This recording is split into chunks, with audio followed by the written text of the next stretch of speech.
मैं राष्ट्रपति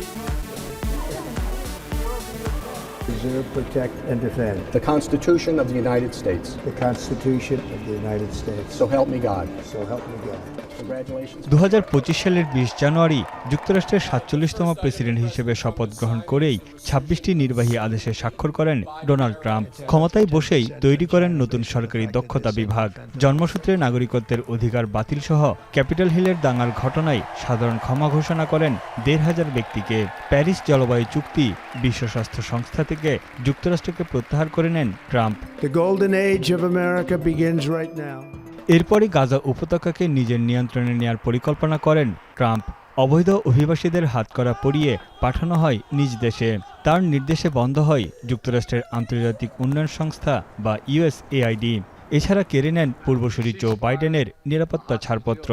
হোয়াইট হাউসে বৈঠক করেন ব্রিটিশ প্রধানমন্ত্রী কিয়ার স্টারমার ও ভারতের প্রধানমন্ত্রী নরেন্দ্র মোদীর সঙ্গে। ফেব্রুয়ারির শেষ দিকে ওভাল অফিসের বিতর্কিত ও উত্তেজনাপূর্ণ ট্রাম্প জেলেনস্কির বৈঠক 2025 সালের সবচেয়ে আলোচিত বিষয় হয়ে রয়েছে। Don't tell us what we're going to feel. 4 March মার্কিন কংগ্রেসে প্রথম ভাষণ দেন মার্কিন প্রেসিডেন্ট ডোনাল্ড ট্রাম্প। ইংরেজিকে করেন যুক্তরাষ্ট্রের সরকারি ভাষা। বাতিল করেন কলম্বিয়া ও হার্ভার্ড সহ বেশ কিছু বিশ্ববিদ্যালয়ের কোটি ডলারের অনুদান ও চুক্তি। এছাড়া আমদানি করা গাড়ির উপর ধার্য করেন 25% শুল্ক। 3 মেতে প্রেসিডেন্ট হওয়ার পরিকল্পনার কথাও জানান ট্রাম্প। 2 এপ্রিল ট্রাম্পের সম্পর্ক শুল্কে টালমাটাল শুরু হয় বিশ্ব অর্থনীতিতে। সূত্রপাত ঘটে বাণিজ্য যুদ্ধের। মার্কিন চীন পাল্টাপাল্টি শুল্ক হার ছাড়িয়ে যায় 145% পর্যন্ত।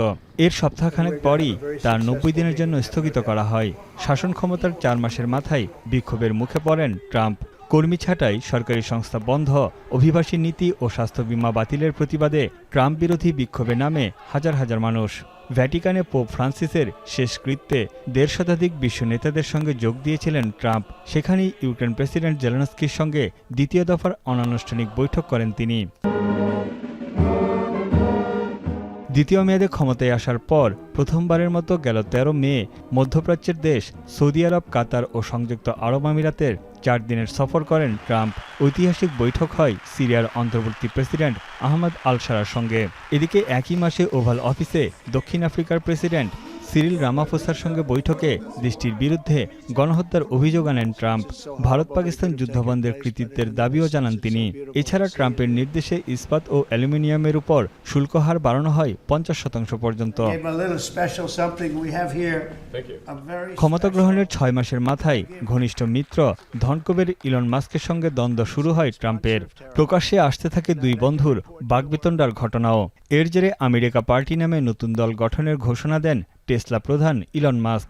21 জুন ট্রাম্পের নির্দেশে বাংকার বাস্টার বোমা ফেলে ক্ষতিগ্রস্ত করা হয় ইরানের 3টি পারমাণবিক স্থাপনা। প্রায় 21 মাস ধরে চলা হামাস ইসরায়েল যুদ্ধে 60 দিনের অস্ত্রবিরতির প্রস্তাব করেন ট্রাম্প। 7 জুলাই জিম্মিদের মুক্তি ও যুদ্ধবিরতি নিয়ে বৈঠক করেন ইসরায়েলি প্রধানমন্ত্রী নেতানিয়াহুর সঙ্গে। ট্রাম্পকে নোবেল শান্তি পুরস্কারের জন্য মনোনীত করে ইসরায়েল। ইউরোপে আরোপিত মার্কিন শুল্ক নিয়ে কমিশনের প্রেসিডেন্ট উর্জুলা ফন ডার লায়েনের সঙ্গে ট্রাম্পের বৈঠক হয়। আনুষ্ঠানিকভাবে ইউনেস্কো থেকে যুক্তরাষ্ট্রকে প্রত্যাহার করেন ট্রাম্প। থাইল্যান্ড, কম্বোডিয়ার প্রথম দফার যুদ্ধ বন্ধের দাবি করেন মার্কিন প্রেসিডেন্ট। 15 আগস্ট আলাস্কায় রাশিয়ার প্রেসিডেন্ট ভ্লাদিমির পুতিনের সঙ্গে ট্রাম্পের ঐতিহাসিক বৈঠক অনুষ্ঠিত হয়। ইউক্রেন সংকটের শান্তিপূর্ণ সমাধান নিয়ে আলোচনা করলেও বাস্তবে কোনো ফল আসেনি। এর 3 দিন পরই হোয়াইট হাউসে আমন্ত্রণ জানান ইউক্রেন প্রেসিডেন্ট জেলেনস্কি সহ ইউরোপীয় নেতাদের। শুল্কনীতির অধীনে ইলেকট্রনিক্স চিপস ও সেমিকন্ডাক্টরের উপর 100% শুল্ক আরোপ করেন ট্রাম্প। এছাড়া ব্রাজিলের পণ্যে ধার্য করা হয় 50% অতিরিক্ত শুল্ক। অভিবাসন বিরোধী অভিযানে ওয়াশিংটনে 8 শতাধিক ন্যাশনাল গার্ড সদস্য মোতায়েনের নির্দেশ দেন ট্রাম্প। সাধারণ পরিষদের অধিবেশনে যোগ দিয়ে জাতিসংঘের কার্যকারিতা নিয়ে তীব্র সমালোচনা করেন মার্কিন প্রেসিডেন্ট। এসকেলেটর হুট করে বন্ধ হয়ে যাওয়া এবং টেলিপ্রম্পটারের বিভ্রাট নিয়েও কটূক্তি করতে ছাড়েননি ট্রাম্প। ঘনিষ্ঠ মিত্র চার্লি কার্কের মৃত্যুতে ক্ষোভে ফেটে পড়েন তিনি। চার্লি কার্কের স্মরণসভায় প্রায় 4 মাস পর ফের একসঙ্গে দেখা যায় ট্রাম্প ও ইলন মাস্ককে। ইসরায়েলি পার্লামেন্ট নেসেটে প্রথমবারের মতো ভাষণ দেন মার্কিন প্রেসিডেন্ট ডোনাল্ড ট্রাম্প। এই সময় তিনি নেতানিয়াহুকে দুর্নীতির মামলা থেকে প্রত্যাহারের অনুরোধ জানান। এদিকে 1 অক্টোবর শুরু হয় দেশটির ইতিহাসের দীর্ঘতম শাটডাউন। 12 নভেম্বর ট্রাম্পের স্বাক্ষরের মধ্য দিয়ে কাটে 43 দিনের দীর্ঘ অচলাবস্থা।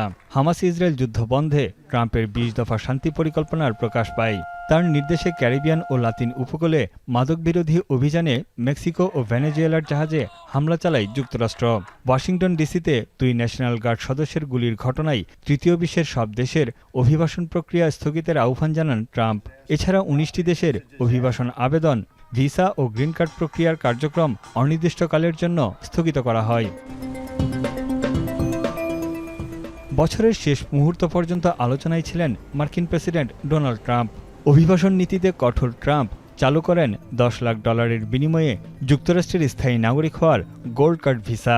ক্যাপিটল হিলের ভাষণ ভুলভাবে সম্পাদনার অভিযোগে ব্রিটিশ সংবাদমাধ্যম বিবিসির বিরুদ্ধে $1000 কোটি 2টি মামলা করেছেন ডোনাল্ড ট্রাম্প। তানভীর জানি, এখন বিশ্ব। 4 গুণ শক্তিশালী এনজাইম ও অধিক ফেনা সমৃদ্ধ অরিক সিলভার ওয়াশ মাত্র 70 টাকায়।